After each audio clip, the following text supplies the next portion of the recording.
Guys, good morning. আজকে এখান থেকে আমার ব্লগটা শুরু করছি। তোমরা সবাই দেখতে থাকো। আশা করি তোমরা সবাই কেমন আছো, আশা করি তোমরা সবাই ভালো আছো।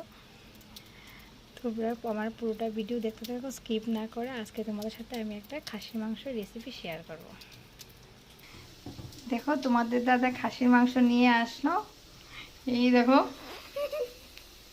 খাসির মাংস, আর আমি এখানে আলু ফ্রাই করছি। আর এখানে পেঁয়াজ, রসুন, আদা সব কিছু কেটে জলে ভিজিয়ে রাখলাম, রান্না করব। মেরিনেট করার জন্য আমি সব মশলা নিয়ে নিলাম। এখন জিরের গুঁড়ো দিয়ে দিলাম,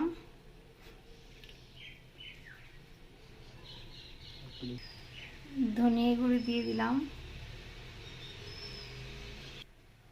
মটন মশলা দিয়ে দিলাম, হলুদ,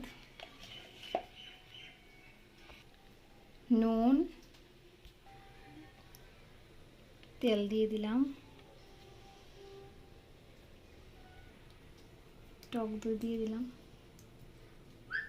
এখন এটা ম্যারিনেট করব। ম্যারিনেট করে দিলাম। এখন আধা ঘন্টার জন্য ঢেকে রেখে দেব। মিনিট হয়ে গেল। দেখো অল্প একটু তেল দেওয়া আছে, আর একটু অল্প দিয়ে দেব। এখন তেজপাতা ফোড়ন দিয়ে দেবো, একটা দারচিনি দিয়ে দেবো, পেঁয়াজ কুচি দিয়ে দিলাম।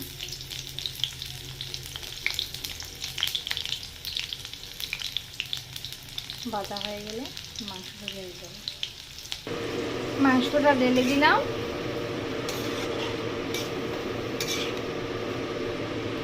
তারপর এটাকে কষানোর জন্য ঢেকে দিয়ে দেবো। মাংসটা ঢাকনাটা খুলবো। কষানো হচ্ছে, জলটা পুরো শুকিয়ে যাচ্ছে।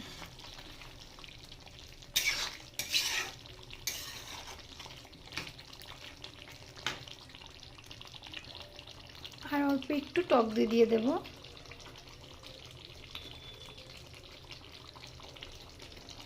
ফার্স্ট আমি দিয়েছিলাম,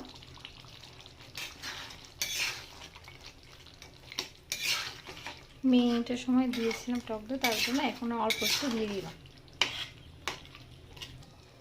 এখন আবার একটু ঢাকা দিয়ে দেবো আস্তে আস্তে আমার জন্য। দেখছি ঢাকনাটা খুলে হয়েছে কিনা। হ্যাঁ, জলটা শুকিয়ে গেল। আমি কিন্তু আজকে ফার্স্ট টাইম রান্না করছি খাসির মাংস, কখনো রান্না করিনি।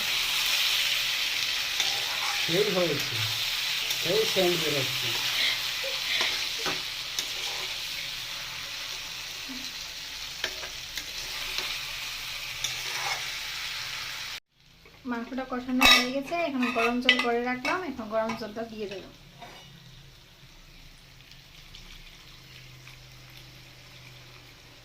এখন দেখি মাংসটা ঢাকনাটা খুলে হয়েছে কি না। হ্যাঁ, হয়ে গেছে। এখন এটা ঘি দিয়ে, গরম মশলা দিয়ে নামিয়ে ফেলবো। তোমরা দেখতে থাকো। ফাইনালি আমার খাসির মাংস কমপ্লিট। তোমরা সবাই আমার পাশে থাকবে, আমাকে সাপোর্ট করবে। আমার চ্যানেলটা যারা যারা আমার চ্যানেলটা সাবস্ক্রাইব করোনি, সাবস্ক্রাইব করে দিও। Tata, bye bye.